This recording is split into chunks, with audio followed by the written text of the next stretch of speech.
Ferrand vous invite au cœur de l'histoire sur Europe 1. Franck Ferrand nous propose aujourd'hui de revivre un destin exceptionnel, celui de Toussaint Louverture. Bonjour Franck. Bonjour Carole, bonjour à tous. Je suis heureux que Marc Menant ait accepté d'être des nôtres aujourd'hui pour évoquer cette figure majeure de l'histoire haïtienne et mondiale, disons-le, une figure qu'on ne connaît peut-être pas suffisamment en France.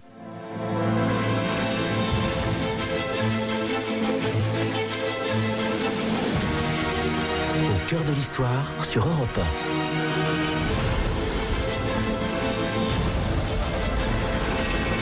Franck Ferrand.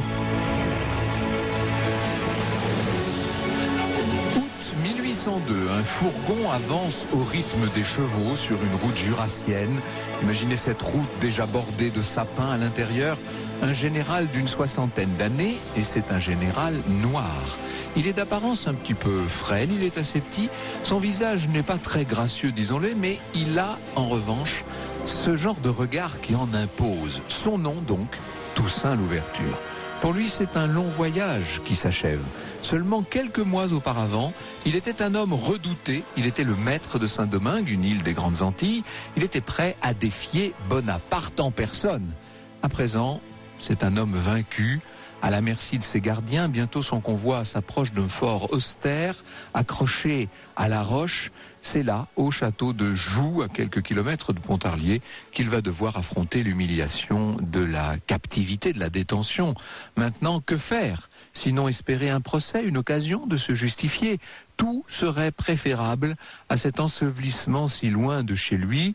Alors est-ce que ça peut vraiment être la conclusion d'un tel parcours ?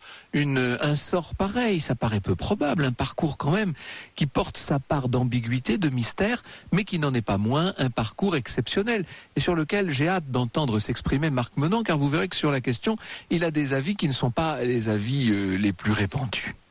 Pour le comprendre, il faut se replacer à l'été 1791. Vous voyez, on fait un petit saut de une bonne dizaine d'années en arrière. Nous sommes dans la partie occidentale de Saint-Domingue, qui à l'époque est sous domination française. Voilà 2 ans déjà que la révolution en métropole favorise des tensions et des troubles très graves sur l'île. Des débats sur l'esclavage ont eu lieu à Paris. Le statut des hommes de couleur a fait l'objet de beaucoup de débats. Il faut vous dire que ces hommes de couleur sont regardés très différemment selon les groupes de population de la colonie. Si je devais résumer, on va être assez schématique, les tenants de l'esclavagisme craignent une remise en cause du système dont ils profitent évidemment. Les mulâtres libres, de leur côté, aspirent à l'égalité, mais une égalité réelle. Ils voudraient être considérés comme les Blancs. Quant aux esclaves, on peut se demander à quel point ils sont en condition d'espérer un changement de leur statut. C'est dans ce contexte très complexe qu'une réunion d'esclaves semble s'être tenue en août 1791 dans un lieu nommé Bois-Caïman, on est dans le nord de l'île. Des conjurés préparent là un soulèvement coordonné dans plusieurs plantations à la fois. Ils célèbrent une cérémonie autour d'un prêtre vaudou qui s'appelle Boukman Douti. Marc Menant raconte, Boukman se dresse, rugit une incantation en remerciement aux ancêtres, tonne la fin du monde, proclame l'insurrection du peuple noir. Ainsi, quelques jours plus tard, le 22 août de cette année 91, alors que la nuit est déjà tombée, la révolte éclate dans le nord de l'île. Quand je dis la révolte, imaginez un soulèvement intense, brutal, qui se propage très vite. On peut dire que c'est l'heure de la vengeance qui sonne. Pierre Pluchon précise, je le cite, « Dès la matinée du 23 août, on compte déjà 37 propriétaires et gérants assassinés. Les flammes ravagent Grand Case, Moulins, dépôts, champs de canne. Bientôt, la riche plaine du Nord, orgueil de la colonie, n'est plus que ruines et cendres. » Alors qu'en est-il de Toussaint à ce moment de la révolte ? À cette époque, il n'est plus esclave. C'est vrai qu'il est né dans une plantation du Nord où il a notamment été cocher. Il a été affranchi en 1776 par son maître, Bayon de Liberta. En 1791, il a 48 ans et lui-même gère une petite exploitation qui comprend un peu plus d'une dizaine d'esclaves. Il peut être donc considéré, vous le comprenez, comme occupant une position intermédiaire entre les colons blancs, bien sûr, qu'ils servent d'une certaine manière, mais un peu à leur façon à eux, et puis bien sûr les révoltés. Pour certains, Toussaint n'a rien à voir avec les premiers événements de la révolte. On dit d'ailleurs qu'il est allé secourir Bayon de Liberta face à la menace des insurgés. Ce ne serait que plus tard, attiré par le souffle de la liberté, par cette quête d'égalité qui s'est emparée de son île, ce ne serait que plus tard qu'il aurait rejoint la rébellion. D'autres nous disent que Toussaint, au contraire, était présent très tôt en coulisses et qu'il aurait même contribué au déclenchement de la révolte qui pourrait d'ailleurs être menée de loin par un certain nombre de royalistes hostiles à la révolution. C'est aussi une thèse. Quoi qu'il en soit, au fil des semaines, des combats très violents vont faire rage un peu partout dans l'île. Il est certain qu'au cours de l'automne de cette année 91, Toussaint est présent parmi les révoltés, ça on en a la trace. Il apparaît d'ailleurs bientôt comme une figure qui compte parmi les rebelles, et c'est vrai qu'il dispose à ce titre d'un certain nombre de qualités. D'abord, il sait écrire et lire, bien sûr. Hein. Il connaît le monde des esclaves, il connaît aussi, paradoxalement, le monde des colons. Il est d'une grande habileté, il fait preuve, lorsqu'il le faut, d'une certaine modération, ce qui n'est certes pas la vertu la plus répandue parmi ses compatriotes. Il est capable de bien diriger les hommes, or on va avoir besoin de meneurs d'hommes. Alors, les semaines passent, les mois passent, et à mesure que les choses s'enveniment, la situation devient ingérable. Ça devient quasiment impossible de tenir du côté des révoltés parce que les moyens dont ils disposent, eux, sont très limités. Alors, il y a des tentatives de conciliation entre les insurgés et les colons. Tout ça ne mène pas à grand-chose. Clairement, la lutte pour la liberté ne fait que... Un extrait de Gavotte de François-Joseph Gossec sur Europe 1. C'est l'histoire de Toussaint Louverture qui est évoquée cet après-midi par Franck Ferrand. Restez bien avec nous. La suite, c'est dans un instant. Au cœur de l'histoire sur Europe 1. Europe 1, au cœur de l'histoire. Franck Ferrand. Franck, vous nous parlez de Toussaint Louverture, dont le nom est attaché à la libération de Saint-Domingue. Alors après une révolte en 1791... Eh oui, en pleine révolution, bien sûr. Absolument, il s'impose comme une figure importante de la résistance face aux colons de l'île. Le conflit qui s'engage est très âpre, très violent. Alors, avant d'aller plus loin, Franck, moi j'ai une question. Est-ce que vous pouvez nous en dire un peu plus sur ce que pouvait représenter Saint-Domingue à l'époque ? D'abord, vous êtes bien consciente que Saint-Domingue est couplé en deux, hein, comme aujourd'hui avec Haïti et Saint-Domingue, oui, sauf qu'à l'époque c'est tout Saint-Domingue. La partie orientale est espagnole, la partie occidentale française, et évidemment les Espagnols entrant très vite en guerre contre la toute nouvelle République française au moment de la Révolution, vous vous doutez bien qu'ils vont essayer d'attiser, de souffler sur les braises, naturellement. Il faut bien être conscient de l'importance économique de Saint-Domingue. Sinon, évidemment, on serait tenté de dire qu'est-ce qu'on peut bien... Ça n'a pas grande importance ce qui se passe à l'autre bout du monde pour la France de l'époque. Mais Saint-Domingue est une île dont les ressources sont considérables, et notamment la fameuse canne à sucre. C'est fondamental. Donc c'est une île très importante. Le système économique est très efficace, ça marche très bien. Avec un tout petit détail quand même, c'est qu'il est entièrement fondé sur l'esclavage. Et ça, évidemment, c'est ce qui vient vicier complètement la situation. À l'aube de la Révolution, la colonie comptait à peu près 30 000 blancs, un petit peu plus d'hommes de ce qu'on appelle des libres de couleur, dont certains possèdent donc des terres, et eux-mêmes ont des esclaves, hein, vous comprenez la complexité de la chose, et un demi-million d'esclaves. 1,5 million d'esclaves, 30 000 blancs. Vous voyez un petit peu le rapport ? Alors, le rapprochement va se faire entre la rébellion et les Espagnols. Ça, évidemment, il fallait s'y attendre. Toussaint est même colonel auxiliaire de Sa Majesté catholique. C'est-à-dire que, bon, j'allais dire, on bouffe un peu tous les râteliers. On verra ce que Marc Menant en pense. Mais en tout cas, les Espagnols sont aussi le seul soutien dont les révoltés, dont les rebelles puissent se réclamer forcément dans cette île. Et puis n'oubliez pas les contingents britanniques qui sont encouragés par un certain nombre de colons qui eux aussi veulent mettre le pied sur l'île. Les Anglais ne sont jamais loin dans ces cas-là, vous savez. Cette riche colonie de Saint-Domingue attire, vous le comprenez, toutes les convoitises. Elle est profondément divisée, on est en pleine révolution, les bouleversements sont nombreux, rapides. Un commissaire de la jeune République à Saint-Domingue, il s'appelle Santonax, il va jouer un rôle essentiel. Il a besoin de forces vives. Il prend un certain nombre de mesures en faveur de la libération des esclaves de la colonie et cette initiative-là est suivie quelques mois plus tard, début 94, par le vote de l'abolition de l'esclavage à Paris. Il ne faut pas l'oublier. L'abbé Grégoire, etc. On y reviendra sur la décision de la Convention. C'est un bouleversement dans toutes les Antilles et ça va sans doute contribuer à convaincre Toussaint de changer de camp d'une certaine manière, même si d'autres causes ont pu jouer partiellement ou totalement. Nous en reparlerons. Toussaint est confronté à un certain nombre de vexations. Il est en conflit avec ses propres alliés. Quoi qu'il en soit, il se met brusquement à combattre les Espagnols. Et désormais, il va servir la France révolutionnaire. Cette France qui, enfin, a agi pour la liberté des esclaves. C'est incontestable. Toussaint se montre efficace, de belles victoires affaiblissent les Espagnols, jusqu'à ce que la paix soit signée en Europe. Reste à ce moment-là à s'occuper des Britanniques, qui seront encore plus difficiles à déloger.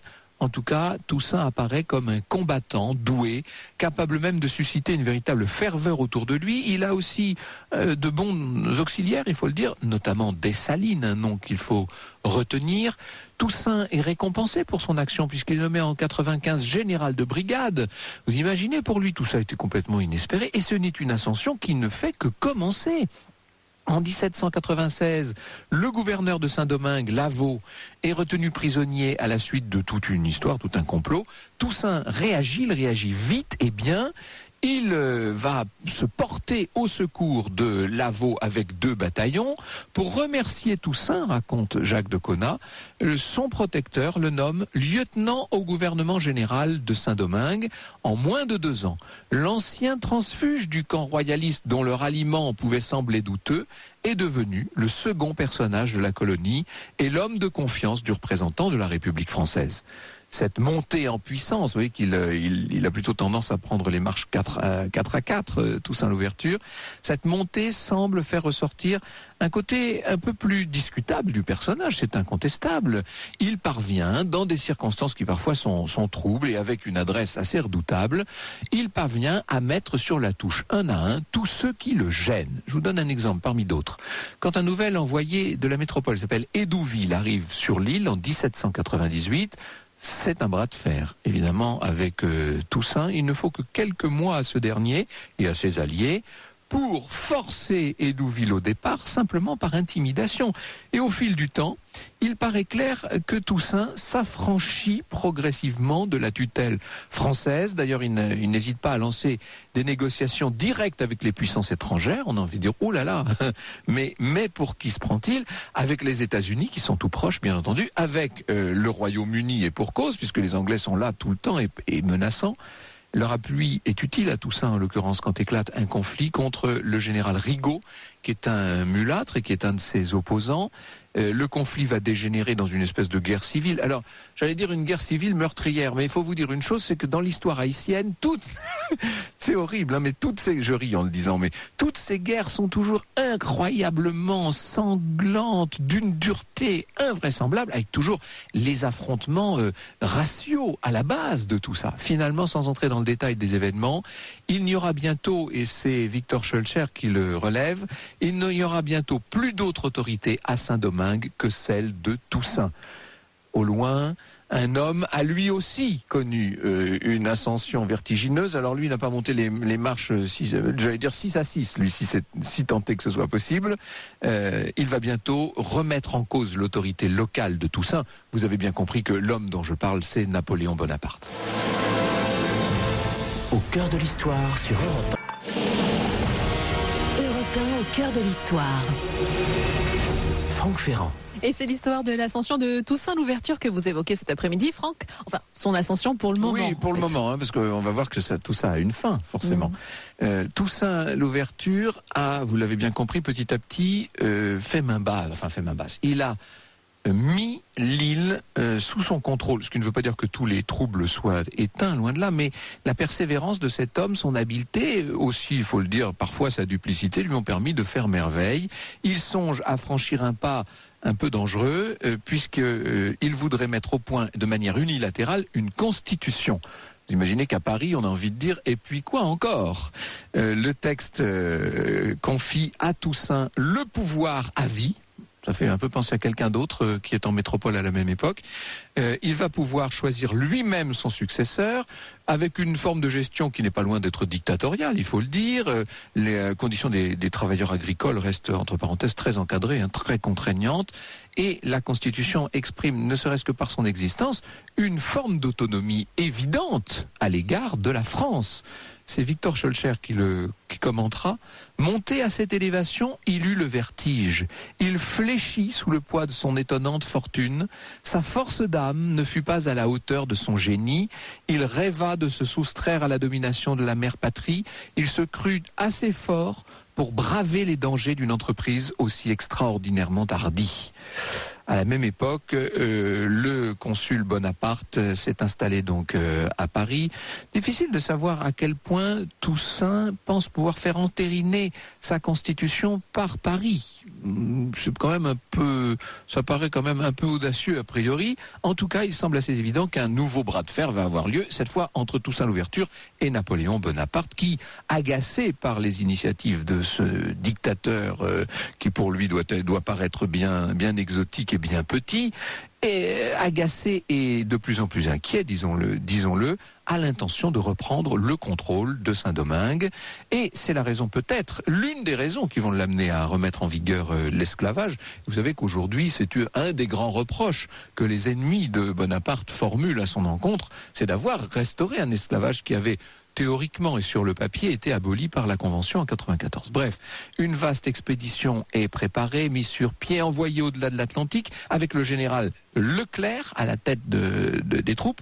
Le général Leclerc, il est depuis plusieurs années marié à une certaine Pauline Bonaparte. C'est donc, j'allais dire non, nous allons rester élégants, c'est le beau-frère du premier consul.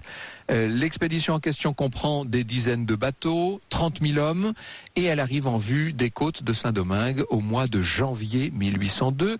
Bien entendu, Toussaint a eu tout le temps de s'y préparer, et pourtant, face à la force de frappe française, il se révèle relativement impuissant. La résistance a l'air difficile. Plusieurs villes tombent très vite, et à nouveau, la violence, cette espèce de violence endémique, s'empare de l'île.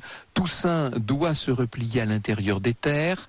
Lui et ses lieutenants font face, évidemment, et avec beaucoup de courage. Il y a des combats qui donnent du fil à retordre aux Français, dont les pertes sont importantes. Il faut vous dire que les maladies tropicales n'arrangent sûrement rien pour ce qui est de la santé des soldats français. Finalement, une trêve est proposée, et Toussaint va accepter, en échange d'un certain nombre de garanties, il va accepter l'accord au printemps 1802.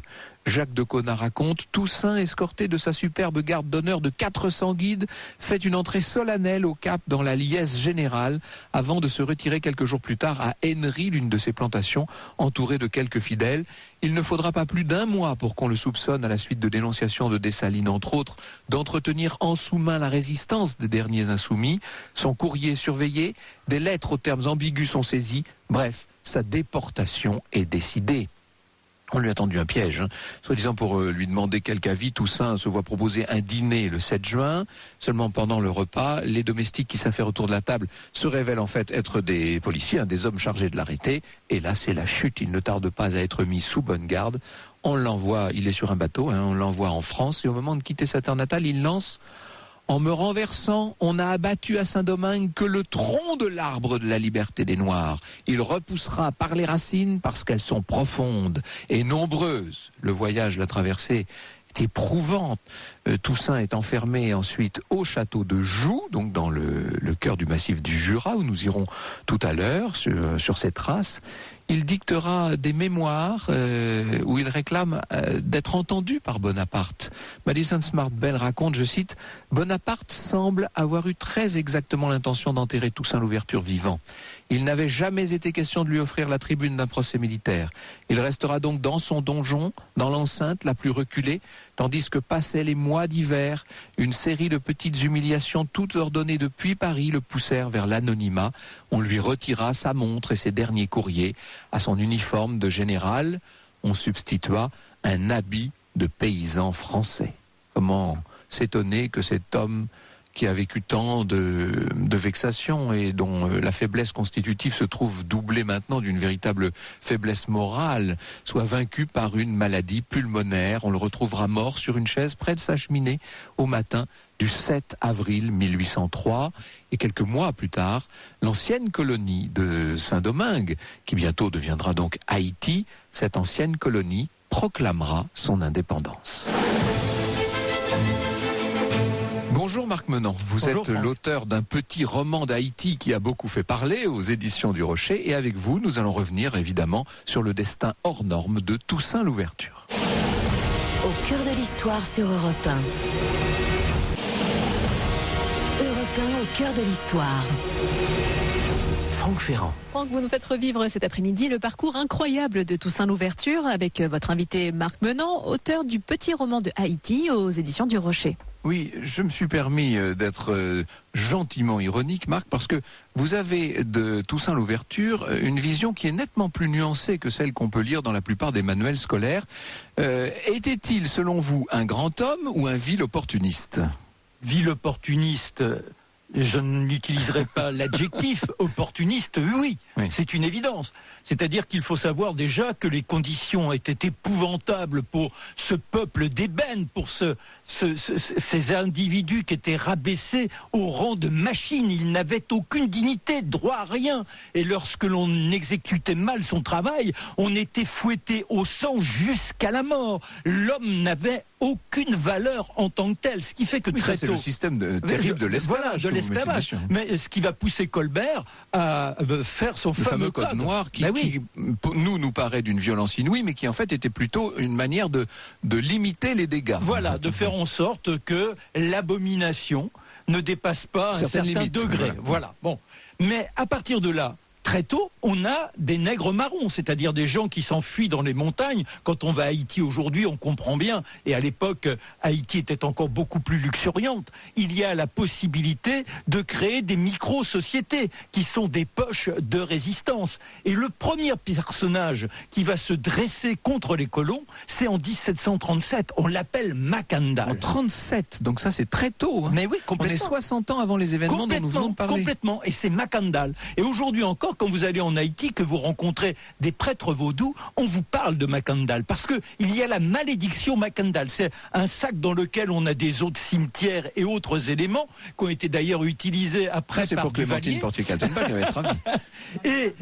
Et donc, on porte la malédiction sur un acte, je dirais, de révérence à ce Macandal. Alors Macandal, un jour, décide, comme Boukman bien des années plus tard, de se lever contre ses oppresseurs, contre ces ignobles personnages qui n'accordent pas le moindre intérêt à ceux qu'ils piétinent du jour au lendemain. Et dès les enfants. C'est-à-dire qu'un enfant, dès qu'il peut avoir un minimum d'énergie pour effectuer les tâches les plus pénibles, eh bien on le met. C'est 7 jours sur 7, il n'y a pas de journée de repos. C'est monstrueux ce qu'on leur inflige. Et ce Macandal donc se dresse. Il va pendant 20 ans terroriser les colons d'Haïti. Dans un premier temps... Mais il n'est pas tout seul, bien entendu. Il arrive à soulever un certain nombre d'hommes avec lui. Il se retire dans ses montagnes. C'est un petit peu le Spartacus local, si l'on ose dire, toute proportion gardée. C'est à peu près cela, voilà. Et alors, il utilise, parce que là encore, il faut bien comprendre, c'est cette mentalité vaudou. Qu'est-ce que le vaudou ? Eh bien, c'est croire à l'omniprésence des esprits. On n'a pas un Dieu unique, on a une multitude de dieux. Forme d'animisme généralisé ? C'est un animisme, tout à fait. Et en révérant à ces dieux multiples, on obtient des connivences de l'indicible pour pouvoir agir. Et dans les personnages qui sont ces personnages emblématiques, fantasmagoriques, il y a Hougon Ferraille, qui est le dieu de la guerre, et Baron Samedi, le dieu de la vengeance. Et ces deux... Un drôle de nom. Mais voilà. Ça fait tout le charme de votre petit roman d'Haïti. D'ailleurs, tous ces noms extraordinaires. Oui. Ce qui était fabuleux, c'est que Haïti est un monde croustillant du côté des mots. Parce que très tôt, eh bien, lorsqu'ils vont chercher à obtenir la notion de liberté, s'affranchir du pouvoir des Blancs, malheureusement en effet miroir, il y a le besoin d'une expression et de pouvoir savourer les mots. et de chanter la langue, de pouvoir en quelque sorte faire que le verbe soit une identité en soi. Et alors ils savent utiliser toutes les métaphores les plus invraisemblables. Aujourd'hui encore, quand vous allez en Haïti, engager une conversation, c'est une partie de bonheur. Ça crépite dans tous les sens. Le verbe est là, il vous taquine les tympans, il vous emporte littéralement. Ça ne doit pas vous plaire tellement, vous, une civilisation où le verbe est roi. Ça doit bien vous embêter, même d'une certaine manière. Et alors, ce qui est formidable, c'est que les libres, la première chose qu'ils font, c'est s'accaparer la langue. Et on verra que Toussaint Louverture bénéficie d'une éducation dans laquelle il y a cette instillation de l'expression. Lui, il a été affranchi donc tôt par rapport aux événements dont nous parlons, en 1776. Oui. Donc, il se trouve déjà, par son statut même, un peu entre les deux camps, si je puis dire. Il ne fait pas partie du monde des esclaves. Il n'en fait plus partie, en tout cas. Alors, lui, sa grande souffrance, comme tous les affranchis, c'est-à-dire que vous avez l'indépendance économique, le droit à une certaine réussite, mais en revanche, vous êtes un sous-homme. Aucune possibilité d'expression en tant que citoyen. Donc, bon, c'est bien gentil d'avoir éventuellement un cocher, d'avoir 3 personnages qui grattent la terre pour vous. Il n'en reste pas moins que jamais votre parole n'est prise en considération. Et ça, c'est abominable. Vous n'êtes pas un homme dans sa dignité, dans sa splendeur. Et ça va tous les habiter. De Toussaint Louverture, qui viendra dictateur, on va essayer de comprendre pourquoi, mais il y aura ceux qui vont prendre la suite et qui vont obtenir cette... Ils deviendront même rois. Dessalines sera le roi. Enfin, sera empereur. Et après, on aura le roi Christophe. Oui. Et ce sont des personnages, Christophe qui dira, c'est quand même extraordinaire, je veux donner à mon peuple l'orgueil. Je veux que nous soyons... Aujourd'hui, nous n'avons pas d'orgueil parce que nous n'avons pas de souvenirs. Et donc... Rendre la fierté, finalement, voilà. C'est toujours un peu... Voilà. Oui, mais c'est formidable. Il se veut l'incarnation du peuple noir. Et ces pauvres bougres qui ont toujours été dans l'avilissement, qui ont toujours été dans le fléchissement, eh bien, il veut les faire se redresser. Et pour cela, il est prêt d'abuser des mêmes tortures que celles qui étaient infligées par les colons blancs. Mais il faut comprendre aussi que ces pauvres personnages n'avaient pas eu d'instruction. La seule référence politique qu'il a leur, c'est celle de la royauté, c'est celle de cette hiérarchie où il faut obéir aux supérieurs. Donc que font-ils pour pouvoir instaurer quelque chose qui soit gérable? Eh bien, ils instaurent ce système hiérarchique. En même temps, un certain nombre de questions se posent, et je vous les pose déjà avant l'interruption, et nous y répondrons tout à l'heure. La question de savoir si, oui ou non, Toussaint est à l'origine des événements ou s'il les a pris en cours. La question de savoir quelles étaient ses volontés personnelle, la question de savoir pourquoi il a passé cet accord d'abord avec les Espagnols, puis un temps même avec les Anglais, et puis enfin, quel était son but final au moment de la rédaction de cette Constitution? Est-ce que son intention était d'instaurer à Saint-Domingue un pouvoir personnel? Vous voyez que ça fait quand même un certain nombre de questions. On va y répondre. Et y répondre, c'est aussi essayer de sculpter la véritable statue du personnage. Au cœur de l'histoire sur Europe 1. Europe 1, au cœur de l'histoire. Franck Ferrand. Et on s'intéresse cet après-midi, Franck, aux étapes de la vie de Toussaint Louverture en compagnie de votre invité Marc Menant. Alors, ce qui est assez étonnant déjà, c'est la très grande révérence de Toussaint Louverture pour celui qui l'avait affranchi, pour celui qui l'a formé d'une certaine manière. Alors, c'est un privilège. Là, tout à l'heure, on évoquait Macandal, le premier des révoltés. Il avait pour maître le Normand de Mézy. Et le Normand de Mézy l'avait tout de suite considéré à part, lui donnant... Il avait vu qu'il y avait une intelligence particulière chez cet homme. Donc une petite dignité, lui donnant des tâches de confiance. Et le paroxysme en la matière, en général, c'est toujours de terminer cocher. Et cocher, ça permet d'être dans la rencontre avec les Blancs. Puis c'est celui qui conduit la famille. Bien évidemment. Et Macandal qui termine sur le bûcher après 20 ans de semage de terreur, oui. de révolte. Et pour la petite légende, pourquoi il occupe encore les esprits, c'est qu'au moment où il est sur le fagot, la foule est là, médusée, et puis un individu qui crie « Regardez, Macandal s'envole, c'est un papillon ». Et de là, eh bien, on aura dans ces esprits qui sont occupés, accaparés par cette croyance des éléments de la nature qui sont en interaction avec l'homme, eh bien, la capacité de pouvoir rencontrer Mackendal dans tous les endroits et de le faire revivre grâce au maléfice. Alors, on a bien compris que vous avez une tendresse pour Mackendal. Oui, non, mais Bookman, même chose. Il aura Monsieur Clément, lui, comme bienveillant. Monsieur Clément qui fait en sorte que lui aussi, eh bien, puisse évoluer dans une sorte de pré-humanité. Et enfin, Bayon Libertad qui va encore plus loin. C'est-à-dire que là, il est simplement au-delà de la bienveillance, puisqu'il fait en sorte que le petit Toussaint est une éducation. Ah, bien évidemment, oui, c'est pas l'éducation, mais il n'en reste pas moins qu'il le met au contact d'un jésuite qui va lui apprendre à lire, qui va lui apprendre à écrire, et en dehors de cela, il fait en sorte que cet enfant, dont le père est un sorcier, un prince du Dahomey, qu'il a placé à la tête de son cheptel parce qu'il connaît les secrets des plantes bénicitales, eh bien, que lui aussi, Toussaint Louverture, puisse, à l'époque on ne l'appelle pas encore l'ouverture, on ne sait jamais à quel moment d'ailleurs. Oui, ça c'est un peu un des mystères. Voilà, il se met à signer Toussaint Louverture, mais au départ c'est Toussaint Breda, c'est-à-dire le nom de l'habitation d'où il vient. Voilà, d'où il vient. Et alors ce qui est formidable chez Toussaint, c'est qu'il est dans cette connivence, dans cette révérence au maître. Il va être affranchi très tôt, bénéficier en plus d'un mariage avec une fille d'un noir libre, et par conséquent, il devient un petit personnage cossu. C'est pour ça que ça ne le concerne pas du tout, la révolte. Et, alors, certains... et donc vous nous dites qu'il prend le train en marche, d'une certaine manière. Oui, et on va même venir à lui. Mais pourquoi on vient à lui? Eh bien parce que, dans les rumeurs, on sait que ce personnage a quelques connaissances, est capable de manier la langue. Il est donc capable de... C'est comme ça qu'il va s'imposer dans le cadre des événements. Tout à fait. Il est, dans un premier temps, le secrétaire de qui? De Bookman, qui malheureusement va perdre très rapidement la tête, et celle-ci est placée en haut d'un mât parce qu'il faut rappeler ces pauvres salopards de nègres à la raison, et au contraire, ça va les enflammer. Alors là, il y a un monde très hétéroclite, parce que vous avez ceux qui ont un positionnement, qui sont les Noirs qui acceptent d'être dans la soumission la plus totale. Il y a ceux qui arrivent, qui sont dans la présence au pays depuis peu de temps. On les appelle les bossales, parce que ceux-là ne sont pas encore matés. Et on ne sait pas comment arriver véritablement à les tenir. Il n'y a que la schlag pour les obliger à être dans la tâche pour la tâche.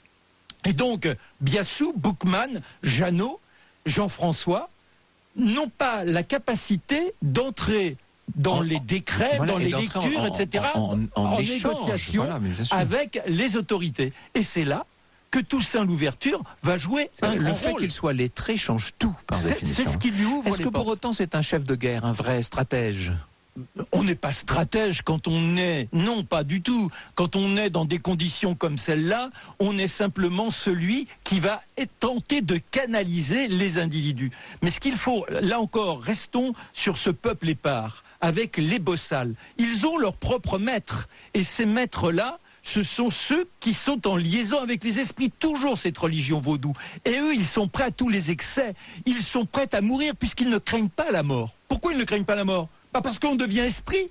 Et à partir de là, on est en rodaille, on reste en présence sur le territoire et même on peut retourner sur la terre natale. Ce qui fait que face au canon, face aux fusils, quand Bonaparte va envoyer Leclerc les uns et les autres, ils déferlent nus avec simplement leurs machettes, ils peuvent être abattus par rasade, il n'en reste pas moins qu'il y en a toujours un ou deux qui jaillissent et qui finit ce personnage par franchir les lignes. Et ça, Toussaint Louverture, dans un premier temps, il a peur de ces gens qui sont incontrôlables. Et la première chose qu'il fait, mais ça c'est lié aussi à son éducation, c'est d'imposer une religion, la religion catholique. Il interdit le vaudou. Vous imaginez ? Alors que tout ce peuple n'existe dans que par ses croyances-là, profondeurs, que dans ses croyances. Eh bien, il l'interdit. Et ils seront Mais il faut dire qu'il est allié très vite avec le roi très catholique, avec l'Espagne. Alors, et ça aussi, c'est extraordinaire, parce que la première chose qu'on propose à ces chefs, c'est d'être dans la révérence à la Convention qui leur reconnaît quelques droits. Et vous savez ce qu'ils répondent par la plume de Toussaint Louverture. C'est pas lui qui est l'auteur unique du texte. Ils sont là plusieurs. Il traduit l'intention générale. Voilà. Nous ne pouvons en révérer. Nous avons toujours connu qu'un roi et nous ne pouvons qu'en révérer un roi. Quand vous en aurez un, vous pourrez revenir vers nous. En attendant, on va vers le roi. Trouvez-vous un nouveau roi, mais pour l'instant, on cherche. Pour le moment, on en a un, c'est le roi d'Espagne. Mais lui, il aimerait bien devenir roi d'une certaine manière. Est-ce qu'au moment où, beaucoup plus tard, il se met à rédiger cette fameuse constitution qui est un acte de défi contre le tout nouveau régime du consulat à Paris, est-ce que ça n'est pas pour instaurer un pouvoir personnel? Alors, c'est à la fois... Non, je crois qu'il veut instaurer le pouvoir noir, mais il veut rester sous la férule de la France, parce que c'est un personnage intelligent.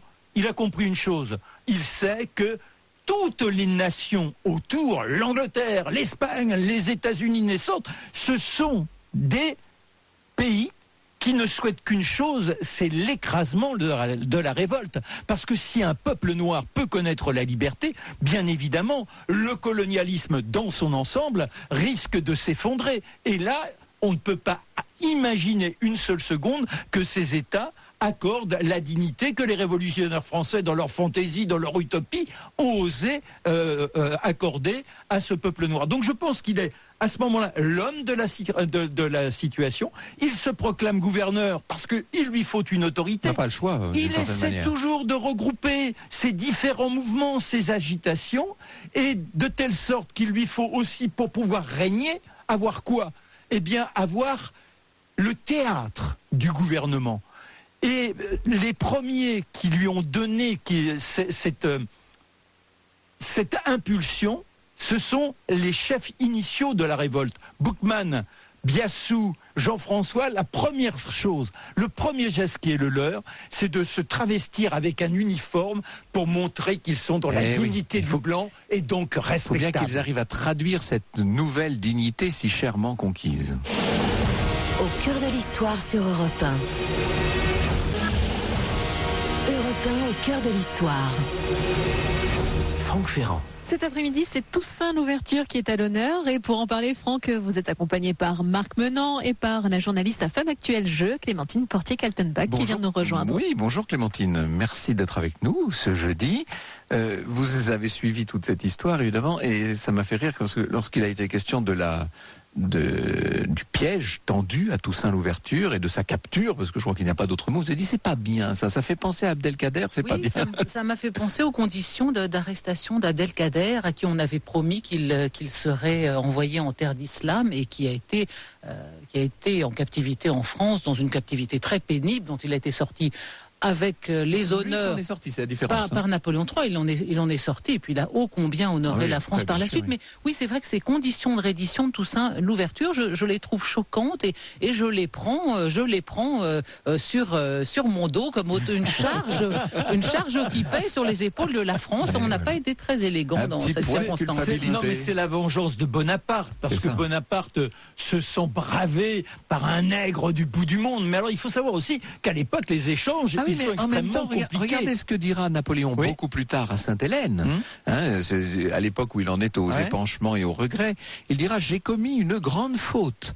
J'aurais dû me contenter de gouverner par Toussaint et signer avec lui un traité de commerce. J'aurais eu ainsi une armée de 50 000 braves noirs qui m'auraient conservé l'Amérique. Oui, mais quand il écrit ça, il oublie ce qui avait été sa politique au départ. C'est-à-dire que quand Toussaint, à un moment donné, il envahit la partie espagnole, il dit il y a la réunification et il s'autoproclame gouverneur. Là, il prend véritablement le pouvoir, général en chef. Et Napoléon n'apprend ça, Bonaparte n'apprend ça que 3 mois plus tard. Et c'est là où il va envoyer Leclerc. Évidemment des communications qui sont très lentes. Évidemment, ça c'est important. Il va envoyer Leclerc avec son armée. Mais qu'y a-t-il en éclaireur ? Parce qu'au passage, et ça montre bien qu'il n'a pas de mauvaises intentions par rapport aux autorités françaises. Oui. Toussaint veut rester sous cette protection française, parce qu'il y a tous ces pays autour qui sont des menaces en quelque sorte. Eh bien, il a envoyé ses fils, Placide et Isaac, qui vont étudier en France pendant 3 ans. Eh bien, Bonaparte les envoie en éclaireur avec le prêtre qui leur sert de proviseur, qui s'appelle Couesnon. Il débarque 48 heures avant et avec des lettres de Bonaparte. Mais sauf que Bonaparte demande à Toussaint de redevenir une sorte de personnage intermédiaire entre les Noirs et les Blancs, mais de ne plus être à égalité. C'est là où c'est irrecevable. Et dans Leclerc patiente au large du Cap, et il finit par se dire, mais ce personnage, il nous prépare un mauvais coup. Et là, il va lancer ses troupes. Mais notre ami Toussaint Louverture avait envisagé qu'il y ait ce débordement de la part de Leclerc. Et il avait donné quel ordre ? Eh bien, de tout mettre à feu et à sang. Et celui qui, à ce moment-là... Pratiquer la terre brûlée. La terre brûlée. Et celui à qui il a confié le Cap, là où les armées françaises restent sur les navires en patience, c'est Christophe. Et quand Christophe voit les premières salves, il met le feu au Cap. Et de ville en ville comme ça, eh bien, les Français vont d'abord reculer, mais il y a cette démence, ce fanatisme, ce désir, cet orgueil que Christophe estima pas encore assez instillé dans les esprits des bossals. Il n'en reste pas moins que ça les pousse, ils sont prêts à tout pour pouvoir être au pouvoir. Vous nous parliez hors micro tout à l'heure du tempérament assez méfiant d'un Toussaint Louverture qui évitait de se retrouver au milieu d'une foule, qui essayait toujours d'être le dos à un mur, qui faisait attention à tout, et néanmoins il est allé se jeter, si je puis dire, dans la gueule du loup. Oui, parce que là c'est un traquenard. Oui, tandis que le reste du temps, il est dans cette obsession, on risque de me dégommer. Parce que, voilà, il y a des logiques par rapport à ça. Alors, il se place, il arrive 15 heures avant au rendez-vous, arrive en retard, il est toujours dans la surprise des uns et des autres. Il va à la messe parce qu'il a besoin de la protection du Tout-Puissant. Et là, de temps en temps, il se dresse parce qu'il interpelle le curé à qui il reproche de ne pas tenir les bons propos. Et de faire des fautes de français, oui, probablement, parce que lui est très pointilleux sur le sujet. Ce Toussaint Louverture est donc capturé, je crois que le mot est juste. Oui, bien sûr. Il est ramené en France. Il pense quand même qu'il va bénéficier d'un procès à la loyale. Est-ce qu'il le croit, en tout cas ? Alors, il se dit que il est, dans sa tête, il a fini par s'accorder. Il s'est auto-proclamé gouverneur et pour lui, il est un chef d'État d'une certaine façon. C'est ça, oui. Donc on ne peut pas l'abaisser au niveau qui sera celui du traitement qu'on va lui réserver. C'est terrifiant. C'est-à-dire que je dirais qu'un bandit de grand chemin aurait été mieux traité que Toussaint Louverture. Là, c'est immonde la façon dont la France se comporte vis-à-vis de cet homme, mais qui menace notre toute-puissance, qui menace même l'esprit capitalistique de l'époque. Donc, oui, c'est une réaction primaire, une réaction qui est justifiable. N'oublions pas aussi les mentalités du temps. Il meurt d'une certaine manière de désespoir, on peut le dire. Bien évidemment, oui, parce qu'il il est arraché là. À tout, sans aucun... sauf qu'il a ses fils qui sont là, sa femme qui est là, il a également des membres de sa famille qu'il a choisis, et son domestique qui vient mettre un bémol Plaisir. À ce que vous venez de dire. Quoi. Oui, non, mais c'est-à-dire qu'on lui crée l'illusion d'un environnement, mais ça c'est pour le voyage. Une fois sur place, c'est l'isolement le plus total. Il est mal chauffé, et comme vous disiez tout à l'heure, on va jusqu'à lui voler sa montre. Alors Marc, on aurait énormément de choses à évoquer, mais je renvoie nos auditeurs à votre petit roman d'Haïti. Il y a Toussaint Louverture et puis bien sûr tous les autres. Et bien voilà, merci beaucoup chère Carole, nous nous retrouvons demain à 14h en direct sur Europe 1. Absolument, merci à vous Franck, et demain nous aurons l'occasion de parler du parcours du peintre Georges Mathieu sur Europe 1. Georges Mathieu le magnifique.